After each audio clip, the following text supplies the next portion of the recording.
오늘 사무엘상 15장 22절에서 23절 우리 함께 읽겠습니다. 시작. 사무엘이 이르되 여호와께서 번제와 다른 제사를 그의 목소리를 청종하는 것을 좋아하신 같이 좋아하시겠나이까? 순종이 제사보다 낫고 듣는 것이 수량의 기름보다 나으니 이는 거역하는 것은 점치는 죄와 같고 완고한 것은 사신 우상에게 전하는 죄와 같음이라. 왕이 여호와의 말씀을 버렸으므로 여호와께서도 왕을 버려 왕이 되지 못하게 하셨나이다 하니. 오늘은 일수자천 무슨 말입니까? 우리 언어 능력 보려고 하면 이 정도는 알아야 됩니다. 수능에 보려고 하면 자 일수자천 뭐죠? 하나일 손 손으로 그렇죠. 손바닥으로 하늘을 가리는 그래서 이제 사자성어로 일수자천. 그냥 수능에 나오면 이거는 전적인 목사님 덕이다라고 생각하면 됩니다. 나올지 안 나올지 모르겠지만 손바닥으로 하늘을 가리듯이 자신의 허물과 이것을 가리기 위해 하나님 앞에 어떤 변명을 해봐야 이게 하나님 앞에 손바닥으로 가리는 눈 가리고 아웅하는 그런 일이다. 사울의 모습이 마치 일수자천의 모습인 것 같습니다. 자, 사울은 하나님의 말씀을 아전인수격으로 해석을 하게 됩니다. 하나님이 원하시는 것은 하나님의 말씀 그대로 순종하는, 순종이라고 하는 것이 말씀하신 것 그대로 순종하는 거예요. 하나님의 말씀 그대로 순종하는 것을 하나님께서 원하십니다. 자, 사울은 하나님의 말씀대로 아말렉을 진멸했지만 100% 하나님의 말씀대로 하지 않았다는 거예요. 50% 정도.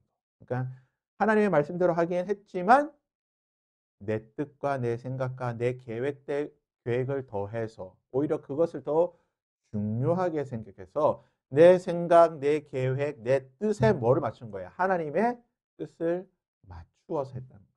결국 이 일로 말미암아 하나님께서는 사울을 버리게 됩니다. 그리고 사무엘을 통해서 하나님께서는 사울에게 회개의 기회를 주셨지만 사울은 결국 회개하는 대신에 자신의 자리를 지키려고 하는 회개보다는 현재 자신의 그 자리를 지키려고 하는 그러한 모습을 오늘 말씀을 통해서 우리가 보게 됩니다. 오늘 말씀 우리가 네 부분으로 살펴볼 수가 있는데 첫 번째는 사울이 아말렉을 공격하는 1절에서 9절까지 그리고 10절에서 23절까지는 사울의 첫 번째 거짓말이 있습니다.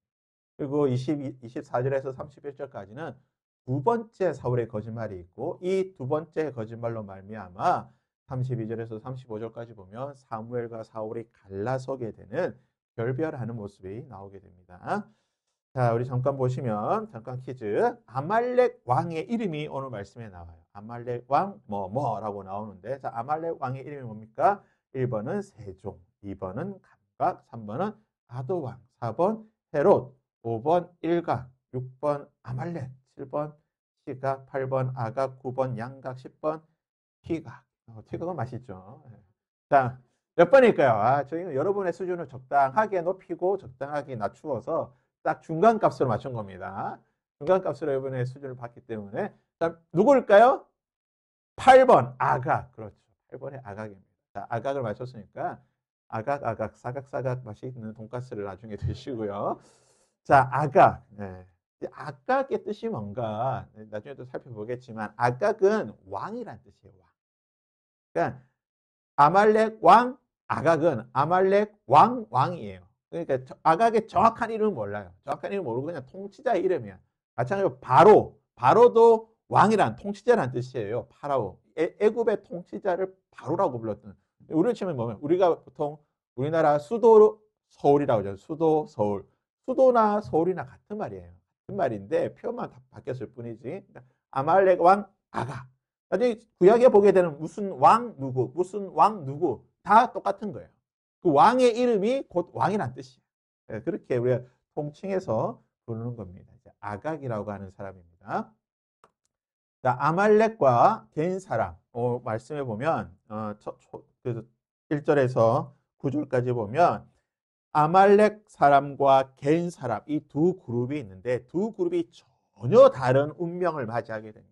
과연 그렇다면 이들이 무슨 일을 했기 때문에 아말렉의 조상과 개인 사람의 조상이 어떤 일을 했기 때문에 이 두 그룹은 전혀 다른 운명을 맞이하게 된 것일까요? 그 이유가 무엇이냐? 오늘 말씀 2절과 6절에 보면 아말렉의 조상과 겐의 조상이 무슨 일을 했는지 나옵니다. 2절에 보면 이렇게 기록하고 있어요. 만군의 여호와께서 이같이 말씀하시기를 아말렉이 이스라엘에게 행한 일, 곧 애굽에서 나올 때의 길에서 대적한 일로 내가 그들을 벌하노니. 그러니까 아말렉의 조상들이 했던 일이 뭐냐? 행한 일, 곧 애굽에서 이스라엘 백성들이 나올 때의 길에서 대적한 일로 말미암아 아말렉이 하나님의 심판을 받게 된다. 그렇다면 겐 사람은 무슨 일을 했는가? 6절에 보면 사울이 겐 사람에게 이르되 아말렉 사람 중에서 떠나가라. 그들과 함께 너희를 멸하게 될까 하노라. 이스라엘 자손이 애굽에서 올라올 때에 너희가 그들을 선대하였느니라. 이에 겐 사람이 아말렉 사람 중에서 떠나라. 아말렉 사람들은 똑같은 이들, 출애굽해서 나온 이스라엘 백성들은 아말렉 사람들은 이스라엘을 괴롭혔고 침략했고 겐 사람은 뭐 했다고요? 선대했다. 좋은 일 해줬다. 착한 일 했다. 똑같은 하나님의 백성을 어떻게 대했냐에 따라서 그들의 후손들의 결과가 달라요. 우리는 여러분 기독교는 풍수지례를 믿지 않습니다. 조상덕이 없어요. 우리는. 근데 어떻게 보면 오히려 기독교만큼 조상덕이 있는 종교도 없어요. 왜 그렇습니까? 믿음의 조상이 있느냐 없느냐에 따라서 후손의 삶이 달라지는 경우들이 많아요. 성경에 보게 돼요. 오늘 말씀도 보면 아말렉은요 불신앙의 조상이잖아. 하나님의 백성 이스라엘을 괴롭히니까 그들의 자자손손 그들의 가문 전부가 하나님의 백성들을 괴롭히고 결국 하나님의 심판을 받게 되었던 거고 겐 사람은 그들의 조상이 하나님의 백성들을 선대하고 잘 대해주고 하나님의 백성과 친하게 지내고 그러니까 그들의 가문들이 전부 다 하나님의 백성과 친하게 지내다 보니까 결국은 어떻게 돼요? 어려운 순간에 인생의 결정적인 순간에 하나님께서 은혜를 베풀어 주시는 거예요. 그래서 우리 기독교는 풍수지리 조상덕을 안 보는 신앙이지만 역설적이게도 조상의 덕을 가장 유익하게 볼 수 있는 종교가 기독교예요. 우리가 잘 믿으면 뭡니까? 우리 자손들. 하준이가 언제 결혼해서 또 이렇게 자자손손 될지 모르겠지만 자자손손이 다 하나님의 복을 받을 수 있는 비결은 내가 잘하면 돼. 내가 하나님의 백성들에게 잘하면 나의 자손들이 나의 자녀들이 그것을 본받아서 함께 자라게 되는 거고 믿음이 잘 전수되면 하나님의 복을 받게 되는 겁니다. 자, 그러면 이것을 이스라엘 역사 중에서 한번 구체적으로 한번 살펴볼 텐데요. 이스라엘이 광야에 있을 때에 이스라엘을 아말렉과 겐 사람들이 어떻게 되느냐. 아말렉은 이스라엘을 대적했다. 괴롭혔다. 공격하고 힘들게 만들었고 겐 사람은 어떻게 했다? 이스라엘을 선대했다. 대우했다. 아주 좋게. 먹을 것도 주고 좋게 대우했다는 거예요. 자, 그러면 아말렉이 누구인가? 아말렉은 이 원어적으로 보게 되면 두 가지 대충 이제 성경학자들이 언어학자들이 두 가지의 어원을 생각하는데요. 첫 번째는 피를 핥는 사람들라는 이 암락에서 이 아말렉이라는 말이 왔다. 그러니까 이 어원에서 보듯이 어떤 사람들이에요? 피를 핥는 사람들이 뭐야? 잔인한 사람들, 강도들이야. 사람을 찔러서 피 흘린 걸 그걸로 영 같은 거 보면 하잖아요. 피 닦고 이렇게 먹는 이런 사람들이라는 거예요. 도둑놈들, 산적대들. 그리고 또 하나는 이제 골짜기에 사는 사람들. 골짜기 곳곳에 흩어져 있는 사람들이라는 이 어원에서 아마 아말렉이 오지 않았을까? 그래서 창세기 36장 12절에 보면 이 아말렉의 조상이 나옵니다. 아말렉의 조상이 누구냐?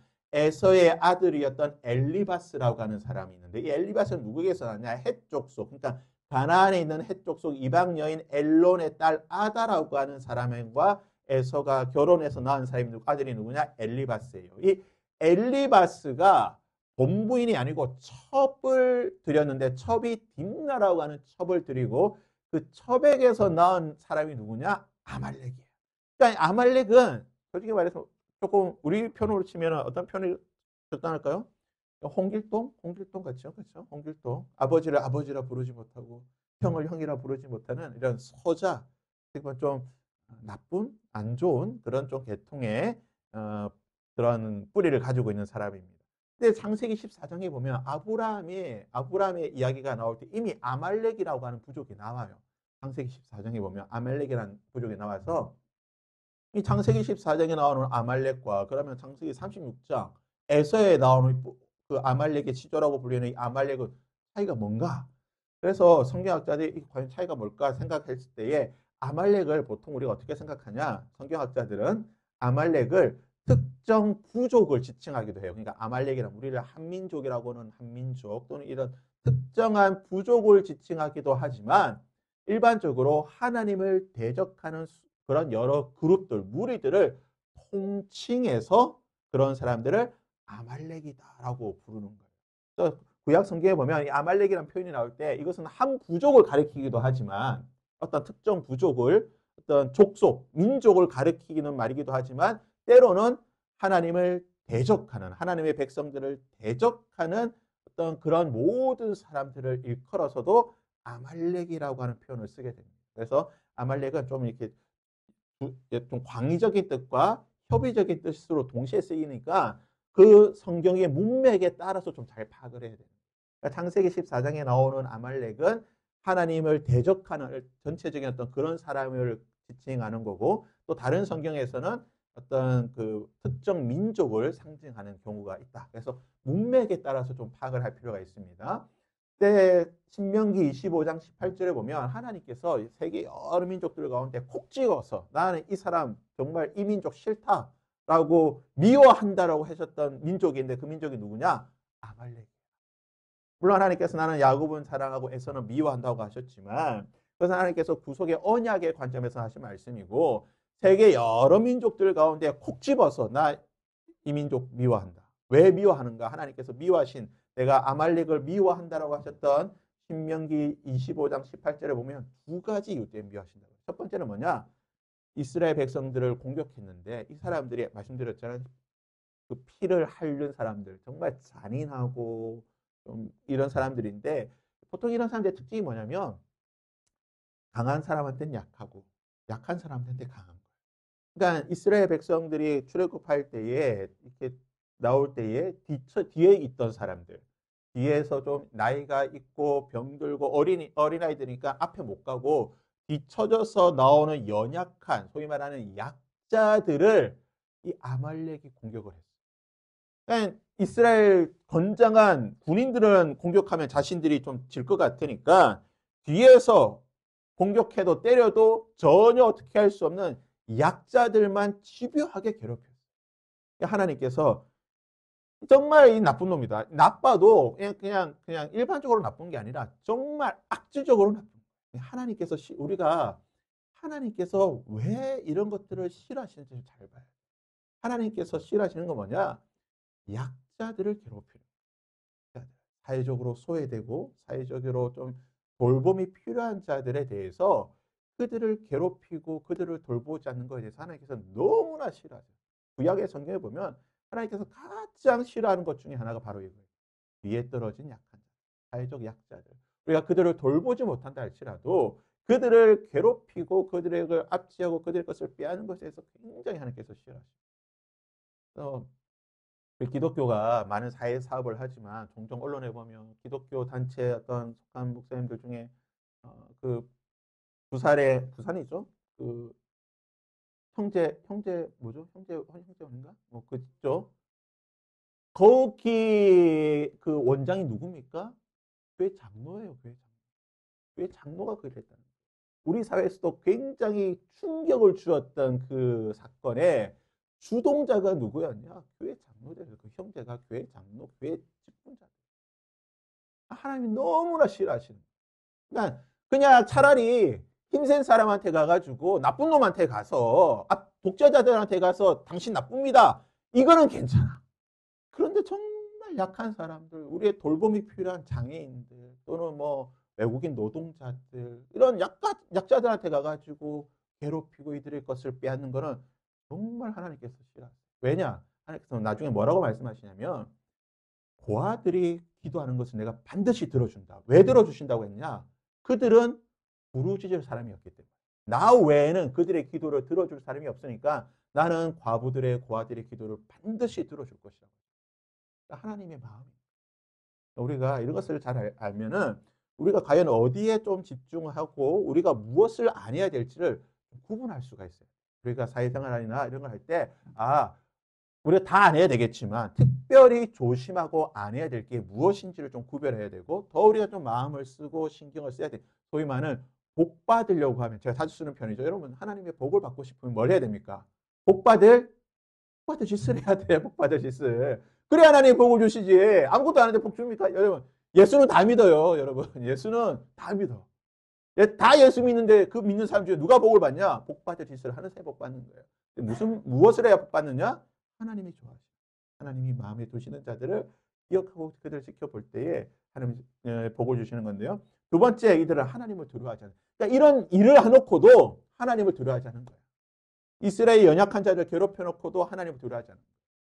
그러니까 형제 그 사건, 형제원인가요? 그 사건 또 보면 그 사람들이 그 악한 일을 해놓고 교회 장로야 장로. 교회 장로인데 그 악한 일을 해놓고도 하나님을 두려워하지 않았던 거예요. 아말렉 같은 사람.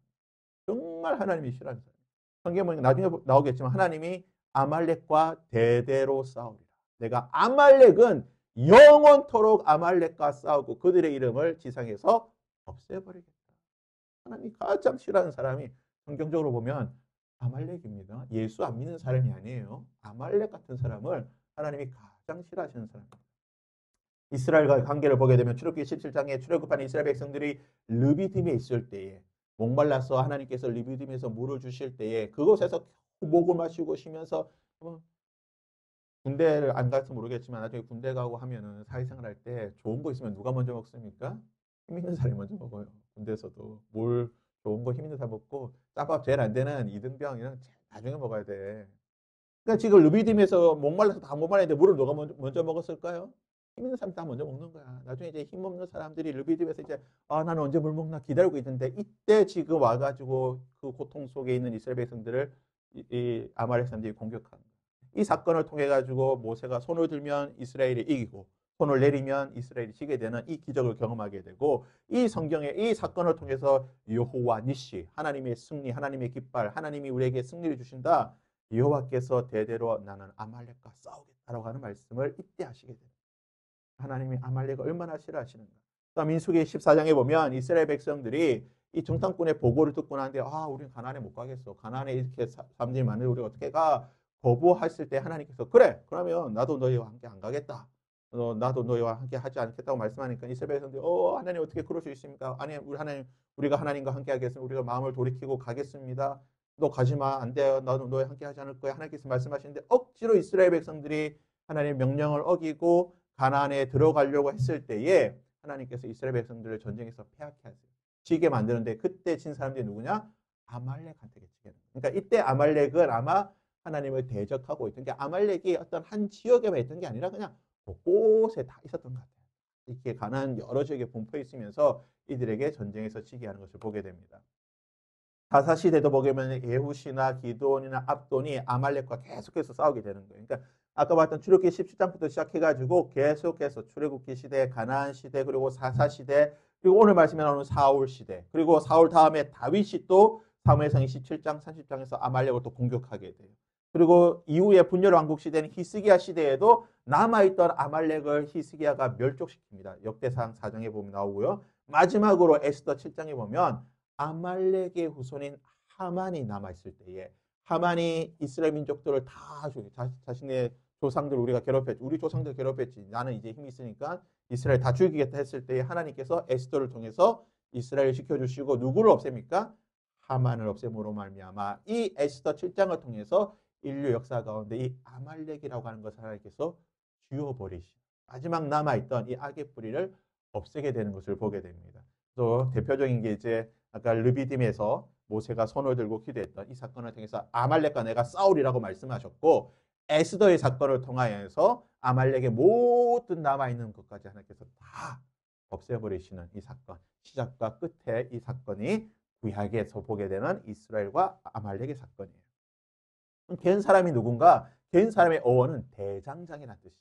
영어로는 뭡니까? 스미스. 대장장이죠.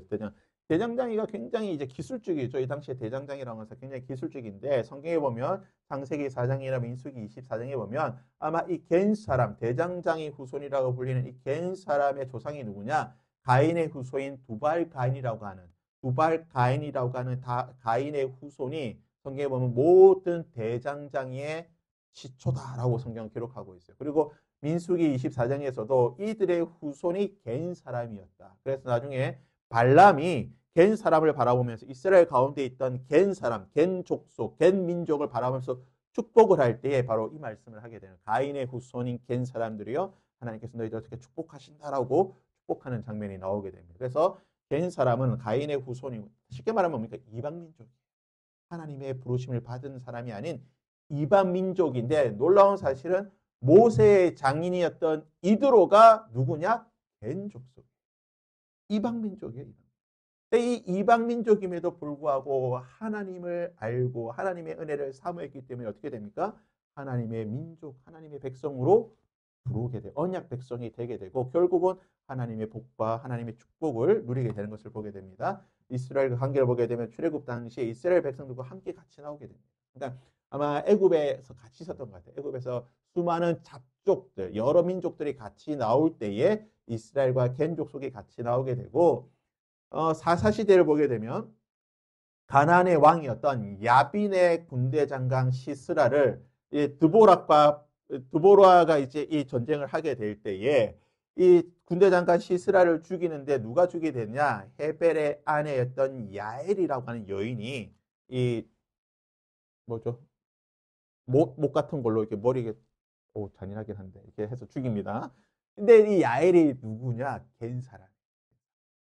그리고 아주 중요한 건데 이 겐 족속의 이 겐 민족 가운데 우리로 치면은 뭐 한민족 가운데 김씨, 한민족의 박씨 이렇게 있잖아요. 그 가문, 김씨 가문, 박씨 가문이 있듯이 레갑 족속이라고 하는 족속이 있어요. 이 가문이 있는데 이 레갑 가문에 속하는 요나답이라고 하는 사람이 에후 시대, 그러니까 분열 왕국 시대였던 그 부왕조 에후 오모리 왕조였던 그 왕조를 예후와 함께 이 아합의 가문을 멸족시키게 됩니다. 하나님의 명령을 받고 이 예후와 요나답이 이 아합 한 왕조를 무너뜨리게 되는데 이 요나답이 레갑 족속에 아주 중요한 명령을 내립니다. 나의 모든 후손들은 앞으로 하나님의 말씀대로 나실인처럼 살아야 된다. 너희들은 포도주 마셔서도 안 되고 나오는데요. 예레미야 35장에 보면 이 레갑 자손에게 요나답이 명령을 내려. 너희들은 유언을 내린 거예요. 앞으로 나의 자자손손 후손들은 포도주 마시면 안 돼. 포도주 금지. 부동산, 집과 포도원 가지면 안 돼. 그리고 농사도 짓지 마. 집도 좋은 데 살 필요 없어. 너희들은 항상 하나님의 말씀을 지키고 하나님의 말씀대로 살려고 노력해야 되고 율법을 지키기 위해서 살아야 된다. 이 요나답이 명령을 하게 되고 요나답의 이 유언대로 이 레갑 족속의 모든 자들이 이대로 살아요. 그래서 집도 없고 그냥 장막도 좋은 거 치지 않고 그냥 허름한 거 치면서 거기서 살면서 하나님의 말씀을 지키며 살아가게 되는데 예레미야 35장에 보면 어떤 일이 있게 되냐면 하나님께서 예레미야에게 레갑 족속을 다 불러가지고 한 방에 가둬놓고 포도주를 줘라. 이것을 마시라고 해봐라. 했을 때 어떤 일이 있게 되냐? 레갑 족속이 예레미야라고 하는 하나님의 선지자가 하나님의 말씀으로 이 포도주를 먹으라고 하는데 레갑 족속이 먹지 않아요. 아무도 먹지 않아요. 왜 안 먹냐니까 우리는 하나님께 우리 조상들이 하나님께 서원하여 우리가 그 말씀대로 사는 사람들. 뭐냐? 이들은 하나님의 말씀을 지키는 표본이에요. 그랬기 때문에 이 일로 말미암아 이 레갑 족속이 하나님의 복을 받게 됩니다. 자자손손 하나님. 그러니까 벤 족속도 하나님께 잘해서 이스라엘 백성들에게 잘 돼서 하나님의 복을 받았는데 이 겐 족속에 있던 레갑 가문 역시 하나님께 헌신하고 하나님의 말씀대로 살았기 때문에 이 가문이 영원토록 하나님의 복을 받게 되는 놀라운 축복이 있었다는 거예요. 여러분 조상을 잘못 만나면 조상 탓을 하면 안 돼. 그거는 하수고 곧은 뭡니까? 조상 잘못 만났으면 이제 내가 조상이 돼서 내가 잘하면 되는 거예요. 내 못한 조상들 상관할 필요 없어. 그 사람들 끝난 거야. 그거 탓해봐야 그거 뭐합니까? 그렇죠? 내가 잘해서 나의 후손들이 레갑 가문이 되었어. 내가 요나답이 되고 내 가문이 레갑 가문이 되어서 하나님의 복을 받으면 돼요. 그래서 요나답이 근데 우리가 좀 살펴볼 게 뭐가 있냐면 요나답이 왜 이런 명령을 내렸는가? 이게 다음에 뭐 이 부분을 설교할 일이 있을 때 한번 또 다뤄보긴 하겠지만 이 사건에 나온 게 포도밭이 사건. 왜 요나답이 너희들 포도원을 가지면 안 되고 포도주도 먹지 말라고 명령했느냐? 이 예후와 요나답이 아합 가문을 멸족시키는 그 시발점이 뭐냐면은 포도원 사건이에요. 나봇이라고 하는 사람이 아주 좋은 포도를 가지고 있었어요. 여기 지금도 포도는 엄청 비쌉니다. 우리나라 뭐 신세계 정용진하고 있는 사람들이 포도 갖고 있죠. 뭐 나파밸리하고 그런데 뭐몇 조씩 전두환에 보니까 전두환 가문도 이거 가지고 있더라고요. 포도는 엄청 비싸거든요. 근데 나봇의 포도는 너무 좋았던 것 같아요. 이 왕 아합이 이걸 갖고 싶은데 그래도 꼴에 좀 양심은 있어가지고 뺏지는 못하는 거예요. 이거 어떻게 해야 되나 막 했을 때 아합의 아내였던 이세벨이 왕이요 뭐 곡생합니까? 왕인데 못 뺏으면 되죠. 아내가 꼬드겨가지고요 나봇을 죽여버리고 그것을 빼앗게 됩니다. 이 포돈 사건으로 말미암아 하나님께서 이 아합의 가문을 죽이기로 작정하시는 거예요. 아합과 이세벨을 죽이기로 작정하시게 되는데 이것은 무슨 사건이냐? 성경에 보면은 땅은 누구의 것이냐? 땅은 하나님의 것이에요. 그러니까 땅은 거래하는 게 아니에요. 이스라엘 백성들의 관념, 우리는 부동산은 우리가 다 주고받지만 성경에서는 땅이라고 하는 것은 하나님의 것이기 때문에 50년이 지나면 원래 주인에게 돌려줘야 돼. 내가 누구에게로부터 샀지만 이 땅을 내가 50년 동안 가지고 있는 거고 50년이 지나면 원래 주인에게 다시 돌려줘야 돼. 왜냐? 이 땅은 하나님께서 이 사람에게 주신 거고 결국은 하나님이 주인이시기 때문에 내가 어떻게 할 수 있는 게 아니에요. 그래서 이 나봇의 포돈 사건은 하나님의 가치와 땅에 대한 하나님의 가치와 세상의 가치 중에 무엇을 따를 것인가 이 문제예요. 가치관의 충돌이에요. 우리가 이 세상을 살면서 하나님의 가치로 살 것인가 세상의 가치로 살 것인가를 했을 때에 요나답은 우리는 하나님의 백성이기 때문에 하나님의 가치관으로 땅은 다 하나님의 것이다. 왜 하나님의 것을 아합이 빼앗냐? 이건 안 된다. 그래서 요나답이 아합을 죽이는 일에 앞장을 서게 되는 거거든요. 결국은 요나답의 가문, 요나답과 레갑 가문의 가장 뛰어난 점이 뭐냐? 하나님의 가치, 성경 말씀, 하나님의 말씀의 그 가치를 귀하게 생각하고 그것을 지키기 위해 살았던 사람이에요. 우리도 오늘날 기독교가 왜 조롱을 받느냐? 기독교의 가치관이 조롱을 받는 거예요, 여러분. 우리의 가치관이 뭡니까? 유일하신 하나님. 구원자는 한 분이시다. 근데 세상 사람들은 뭐라고 말해요? 야, 어떻게 구원자가 하나? 사는 정상이 있지만 여기로도 올라가고 저기로도 올라가는 길이 많은데 왜 한 길로만 가야 돼? 우리의 가치관을 조롱하는 거예요. 남자와 여자만 결혼할 수 있다? 야, 지금 다양성 시대에 무슨 남자와 여자만 결혼해? 남자와 남자가 결혼해야 되고 여자가 여자 결혼해야 되고 왜 남자 한 명, 여자 한 명, 왜 남자 두 명, 여자 한 명, 남자 두 명, 여자 두 명 이렇게 해도 되는? 왜 자꾸 성경에서 말하고 있는 우리의 가치관을 세상은 항상 공격하고 조롱하는 거예요. 이 시대에 우리는 무엇을 해야 됩니까? 우리의 가치관을 지켜야 됩니다. 우리의 가치관이 하나님께서 주신 이 가치관을 소중하게 여기고 귀하게 여겨야 되는 거예요. 교회 안에도 지금 엄청나게 많은 사람들이 세상의 가치관으로 가져와가지고 많이 어지럽히고 있는 것을 보게 됩니다. 우리는 세상의 가치관보다 하나님의 가치관을 지켜야 되는데 요나답이 바로 이러한 일을 잘했던 사람이에요. 자, 겐 족속은 이방 민족입니다. 그래서 여러분 우리가 구약 시대도 이미 하나님께서는 이방 민족을 구원해 주시러 작정하셨던 분이에요. 신약 시대 때 했다는 게 아닙니다. 우리가 자꾸 편협한 시각으로 보는데 오순절 성령께서 오셨기 때문에 이제 이방인에게도 복음이 전해졌다고 생각하는데 결코 아닙니다. 이미 출애굽 때 뭐예요? 수많은 잡족이 구원받았다는 거예요. 이스라엘과 함께 수많은 잡족이 구원을 받았고 모세의 장인이었던 이드로도 이방 민족이고 이미 구약시대 때 수많은 이방 민족이 하나님을 알았고 하나님의 구원 공동체에 들어왔다는 사실이에요. 그러니까 하나님의 구원은 이스라엘만을 위한 구원이 아니었고 이스라엘을 통해서 열방을 구원하시는 게 하나님의 뜻이고 신약시대도 마찬가지예요. 우리를 통해서 하나님은 열방을 구원하시기를 원하십니다.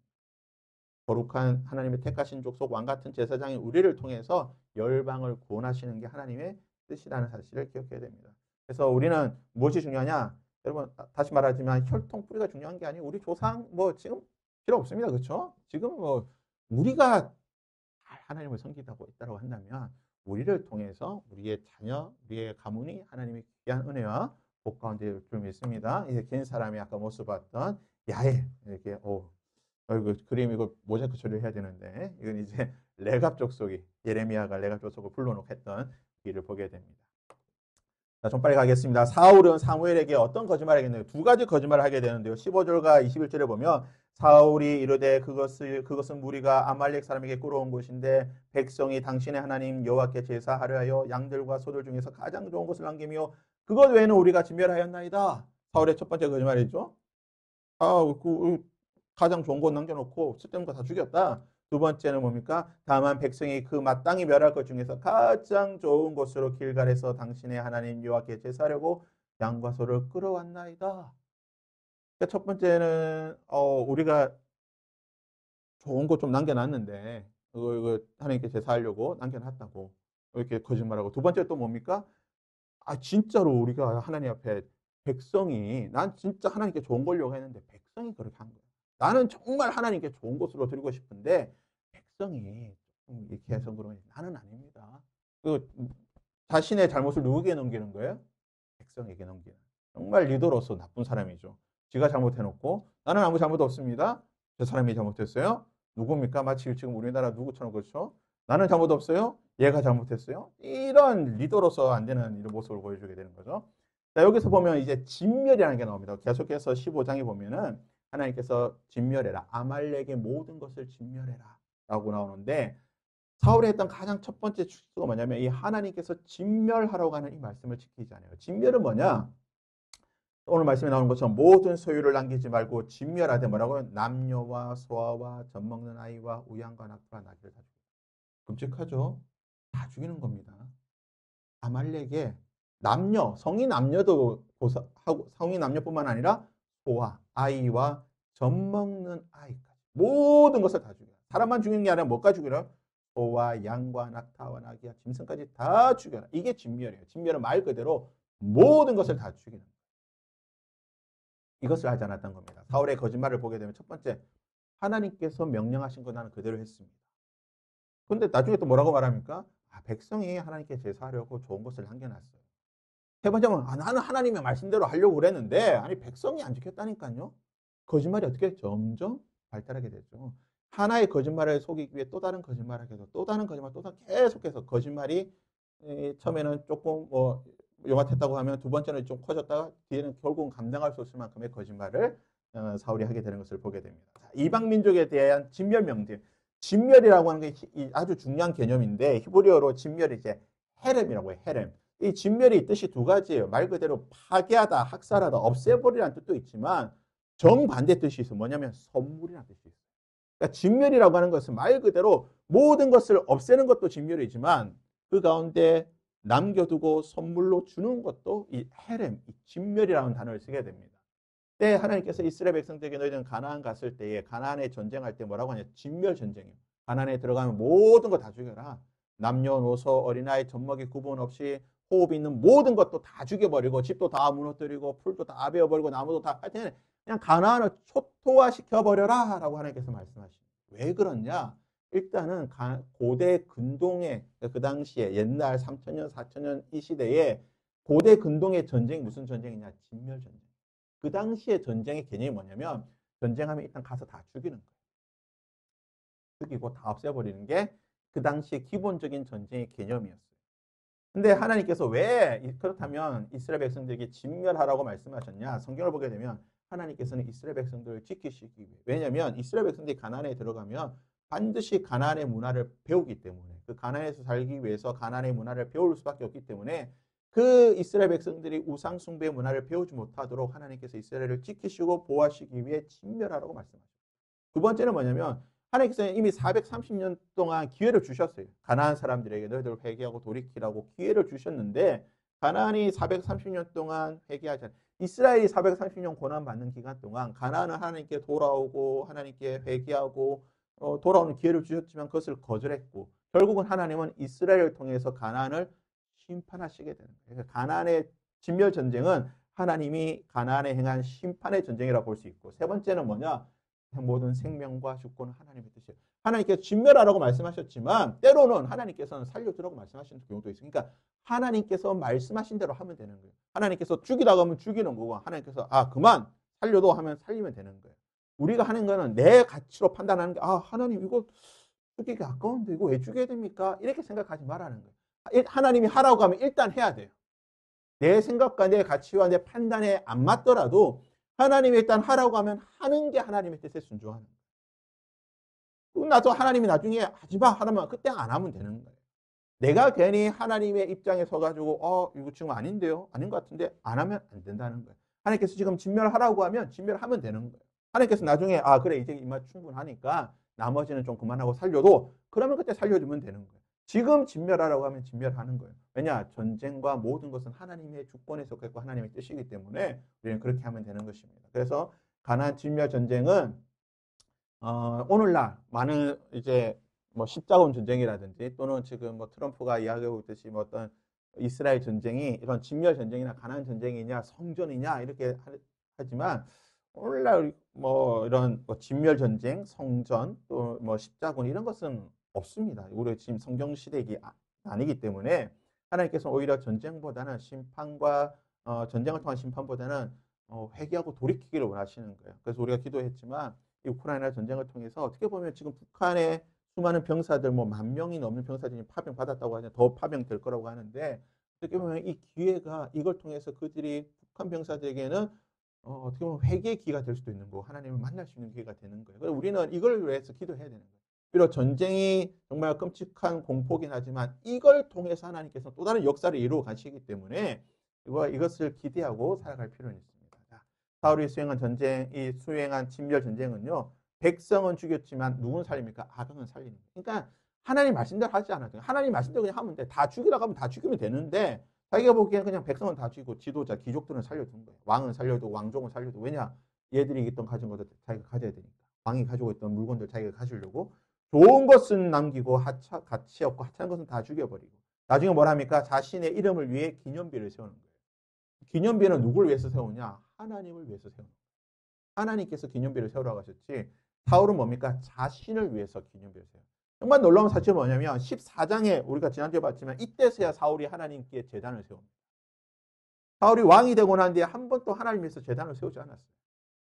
겨우 14장 와서야 겨우 그때서야 하나님을 위해서 제단을 세우고 제사를 지내요. 그리고 15장에서 뭐합니까? 이제는 자신을 위해서 자신의 이름을 세운 기념비를 세우게 됩니다.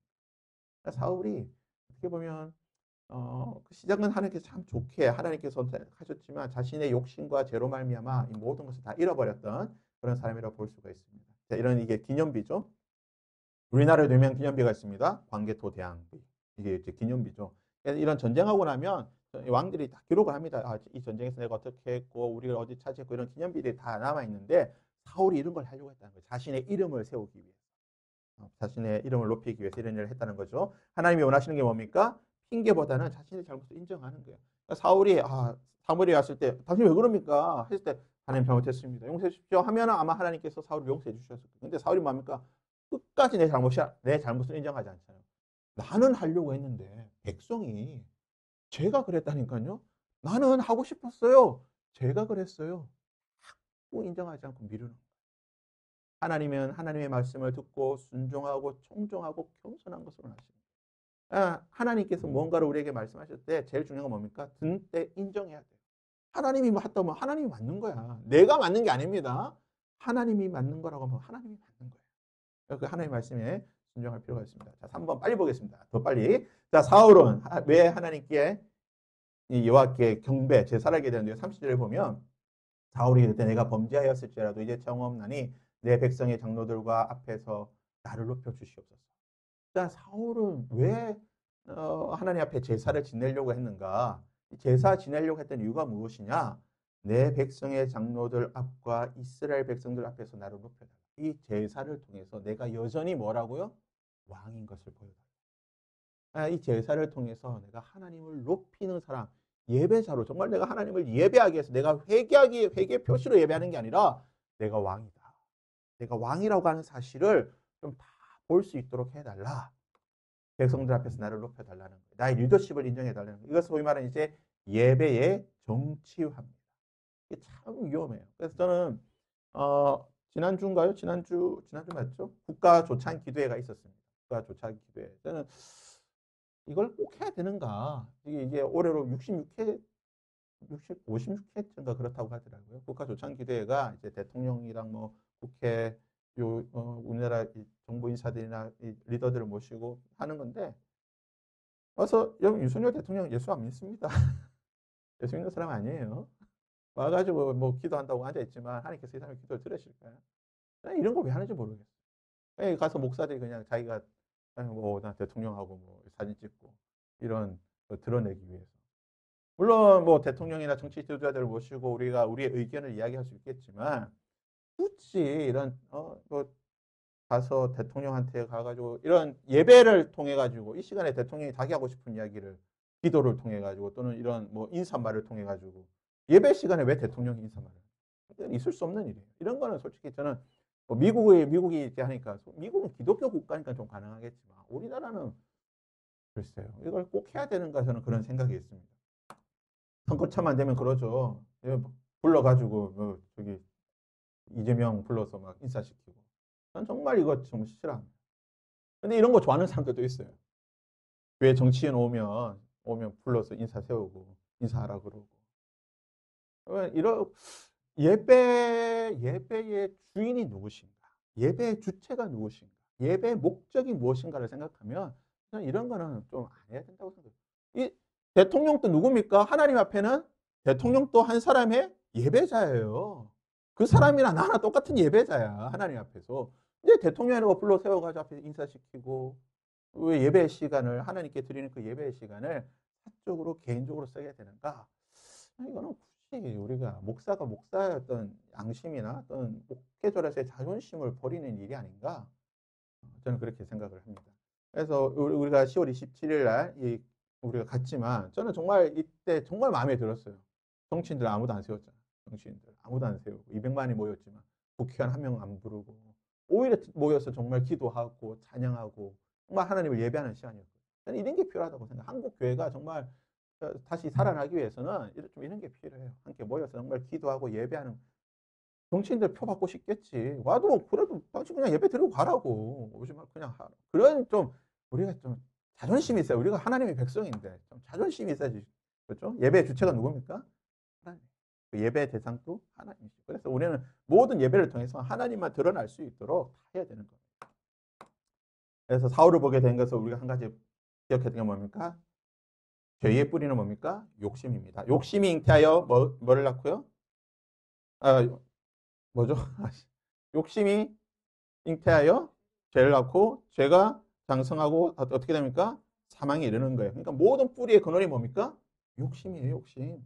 사울은 악악의 것을 욕심을 내었고 악악의 좋은 것을 욕심을 내었고 하나님을 예배하는 것보다 자신의 왕권을 위해서 욕심을 냈다. 여러분 욕심내면 안 됩니다. 우리가 욕심낼 것 딱 하나 있습니다. 뭡니까? 거룩한 욕심을 내야 됩니다. 거룩한 욕심. 그래서 다른 사람이 하나님 잘 믿는 거 보면 그런 거 좀 욕심내야 돼요, 여러분. 그 다니엘 기도회 때 그 나왔던 강사분 그 어디죠? 엠마오 교회 목사님 성경 109절 막 교회 성도 청구조 하는 거 그런 거 보면 좀 욕심 내십시오. 하나님 나도 한 109절 해보겠습니다 하고 뭐 안 되더라도 한 10구절 외우다가 안 되면은 하나님 제 머리가 왜 이렇습니까? 이렇게 좀 탓을 하더라도 여러분 우리가 좀 그런 거룩한 욕심 좀 내었으면 좋겠어요. 하나님 제가 누구보다는 하나님 제가 1분 더 기도하겠습니다. 제가 부목사로 교육받을 때 또 부교육 교육받을 때 또 신학교에서 훈련받을 때 교수님들이나 목사님들이 하는 소리가 그겁니다.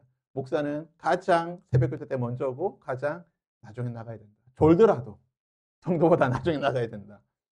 좀 욕심을 내라. 왜 성도보다 일찍 나가냐. 물론 저는 지금 이제 다른 상황이긴 하지만 항상 그렇게 말씀하셨고요. 좀 거룩한 욕심 우리가 좀 내었으면 좋겠습니다. 자, 4번. 사무엘은 왜 사울을 위해서 슬퍼했나? 마지막입니다. 11절과 35절에 보면 내가 사울을 왕으로 세운 것을 후회하노라. 하나님께서 사울을 세우신 것에 대해서 후회했기 때문에. 35절에 보면 여호와께서 사울을 이스라엘 왕으로 삼으신 것을 후회하였다. 그러니까 사무엘이 사울을 위해서 밤새도록 근심하며 기도하며 슬퍼하며 울었던 것은 뭐냐?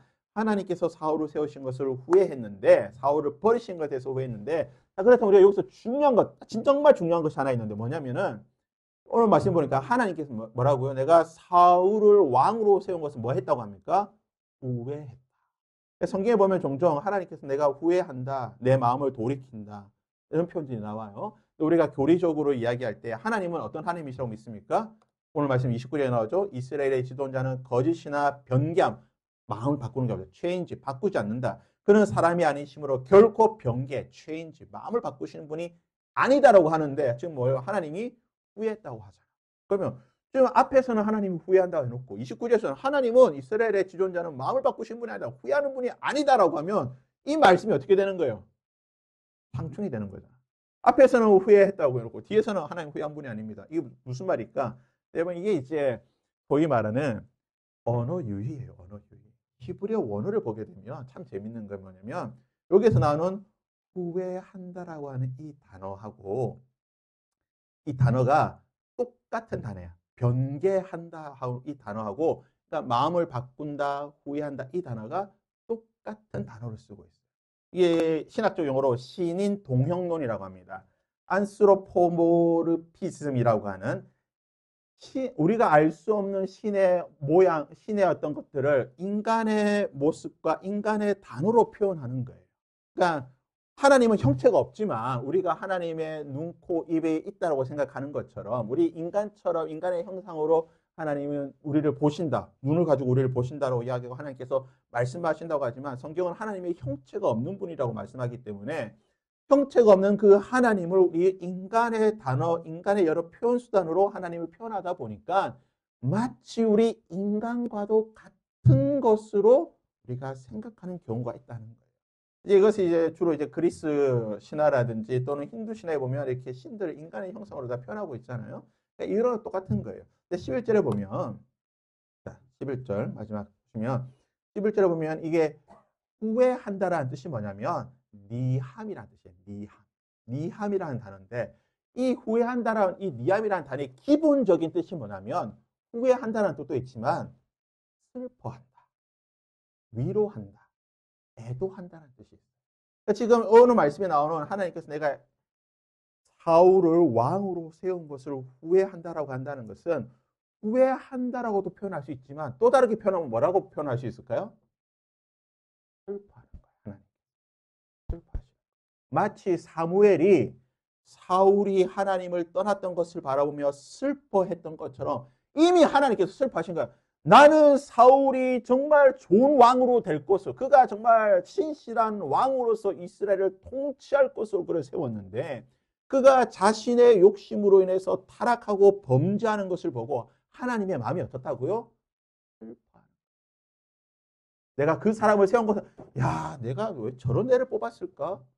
우리가 대통령 뽑아놓고 아 대통령 잘못 뽑아도 뭐 손가락 잘라야 된다니 뭐 이런 소리 하는 것처럼 하나님은 그런 하나님이 아니에요.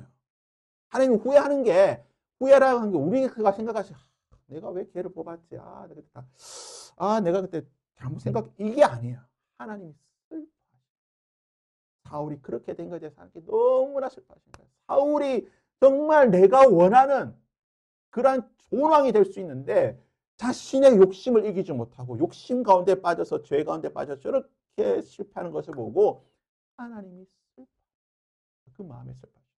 하나님은 후회하시는 분이 아니에요. 마찬가지입니다. 하나님이 우리를 주의 백성으로 삼으셨을 때에 하나님의 그 선택과 결정은 결코 변하지 않습니다. change, 변개함이 없어요. 후회 안 합니다. 하지만 하나님 뭘 하십니까? 슬퍼하십니다. 성령께서 슬퍼하신다고 하잖아요. 우리가 죄를 지으면 성령께서 슬퍼하시는 거예요. 걱정하시는 거예요. 근심하시는 거예요. 그게 뭐예요? 후회하시는 거예요. 하나님께서 야, 너 왜 그래? 너 그러면 안 되잖아. 하나님께서 사울을 바라보시면서 하나님께서 그런 마음을 갖고 계시다. 여러분, 이게 하나님의 마음인 줄 믿습니다. 하나님께서는 사울이 그래도 끝까지 하나님은 사울이 돌아오기를 원하셨던 거예요. 기회를 계속 주시잖아. 회개해라, 돌이키라, 나에게 돌아오라. 계속해서 기회를 주지만 사울은 끝까지 그 기회를 거절하는 거예요. 놓쳐버리고 결국 어떻게 됩니까? 마지막에 길보아 전투에서 스스로 목숨을 끊어버리는 마지막까지 다 포기해버리는 것을 보게 됩니다. 하나님의 슬퍼. 그래서 우리가 히브리 원어를 보게 되면 후회한다는 게 슬퍼한 뜻이 있고 마지막으로 창세기 6장에 보면 하나님께서 노아를 주시고 난 뒤에 노아의 부모님이 노아의 이름을 노아라고 지었는데 이 이름의 뜻이 뭐냐면 안위한다는 위로한다는 뜻이에요. 근데 창세기 바로 이어서 6장 6절에 보면 하나님께서 땅 위의 사람들을 지으셨음을 한탄하셨다. 이 안이라는 단어와 한탄 똑같은 단어예요. 니함이란 똑같은 단어를 쓰고 있어요. 그러니까 하나님께서 사람을 땅 위에 지으셨음을 한탄하셨다는 게 후회했다는 뜻이 아니에요. 슬퍼하셨다는 거예요. 이 사람들이 죄를 짓는 정말 하나님의 백성으로 살아야 되는데 그러지 못한 거 보고 하나님께서 마음이 슬퍼하시고 하나님 마음이 안타까우신 그렇기 때문에 누굴 보내주신 거예요? 노아를 보내주셔서 노아를 통해서 구원의 길을 원하셨지만 그 사람들의 마음이 돌이키지 않았기 때문에 노아만 구원받은 거예요. 오늘날 마찬가지입니다. 하나님께서 이 땅을 바라보실 때 하나님의 마음이 어떤 마음이에요? 이 땅에 사람을 지으셨음을 보고 한탄하시는 거예요. 여전히 한탄하고 계세요. 여전히 슬퍼하고 계시는 거예요. 슬퍼하셨기 때문에 누굴 주십니까? 한 아들을 우리에게 주셨죠. 누굽니까? 예수라고 하는 거예요. 위로자, 구원자, 예수를 주셔서 구원받기로 하는 거예요. 우리가 이제 12월 좀 있으면 성탄절이에요. 성탄절의 의미를 우리가 정확하게 알아야 되는 거예요. 왜 성탄절입니까? 왜 예수님께서 이 땅에 오셨습니까? 우리가 그 이유를 정확하게 알아야 되는 거예요. 하나님은 여전히 이 땅을 바라보면서 슬퍼하고 한탄하고 안타까워하시는 거예요.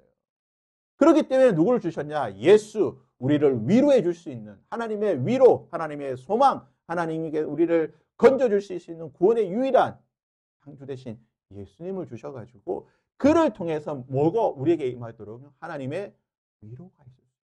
이게 성탄절입니다.